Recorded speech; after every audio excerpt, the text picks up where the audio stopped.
nënat që lindin binjak, 3-njak ose 4-njak, krejt na i shohin me admirim, tu mendu çfarë kënaqësie.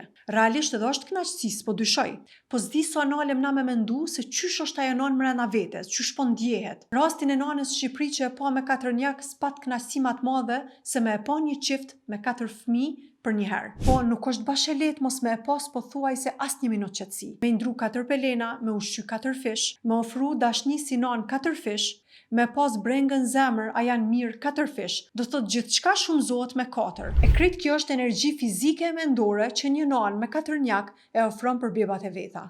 Është mrekullin veti me ndje edhe me ofru dashni për 4-njak në të njëjtën kohë. Por, njëkohësisht është edhe heroizëm i heshtun. Rreti familjare social në përgjithësi duhet me pas shumë konsiderat për këto nana, me ju ofru mbështetje pa kushte. Jo vetëm ju lavdru forcën, por edhe me i pyet për lodhjen që ato e ndjejnë. Se nëse na veç ju thojmë bravo, shumë mirë je tu ja dal, jemi tu ju thonë që vrapo, hec, vazhdo tutje edhe kur ti s'mundesh mo. Ndërsa kur na e pyesim si po ndjehesh, a je lodh, ky mirë kuptim e bën mu ndje rahat, edhe me e pa që të tjerët janë tu e kuptu. Edhe kështu i shtohen energjitë që ajo me vazhdu ma tutje. Ofroni mbështetjen e juaj në pozicionin që ju e keni në raport me këtë nanë. 2 orë ajo nanë me pushu është mjaftueshëm për ta në këtë fazë në cilën ajo ndodhet. E s'po flas nëse është e mundshme me ofru dhe ma shumë. Ndihma ndonjëherë është forma më e thellë e dashnisë.